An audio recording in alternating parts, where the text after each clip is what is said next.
নবীজি বলেন, মান সাব্বাহাল্লাহা ফি দুবুরি কুল্লি সালাতিন সালাসাও ওয়া সালাসিনা ওয়া হামিদাল্লাহা সালাসাও ওয়া সালাসিনা ওয়া কাব্বারাল্লাহা সালাসাও ওয়া সালাসিন। ফরজ নামাজের পর যে ব্যক্তি 33 বার বলবে সুবহানাল্লাহ, 33 বার বলবে আলহামদুলিল্লাহ, 33 বার বলবে আল্লাহু আকবার, 33 বার সুবহানাল্লাহ, 33 বার আলহামদুলিল্লাহ, 33 বার আল্লাহু আকবার। এই হলো নবীজি বলেন ফাতিলকা তিসআতু ওয়া তিসউনা, এই হলো 99 বার। ওয়াকালা তামামাল মিআ, 100তম বার পড়বে লা ইলাহা ইল্লাল্লাহু ওয়াহদাহু লা শারীকা লাহ লাহুল মুলকু ওয়া লাহুল হামদু ওয়া হুয়া আলা কুল্লি শাইইন কাদির।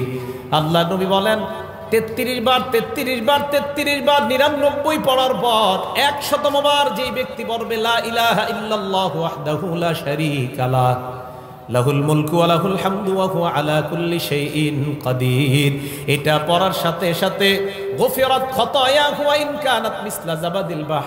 আল্লাহ নবী বলেন সমুদ্রের ফেনা পরিমাণ গুনাহ যদি থাকে ওই গুনাহ আল্লাহ মাফ করে দেয়। সমুদ্রের ফেনা পরিমাণ গুনাহ আজকে মাত্র 7 জন মাফ করাইছে, বাকিরা করায়নি। রাসূল আকরাম সাল্লাল্লাহু আলাইহি সাল্লাম বললেন এই আমল করলে সমুদ্রের ফেনা পরিমাণ গুনাহ মাফ হয়ে যায়। আল্লাহ আমাদেরকে আমল করার তৌফিক দান করেন।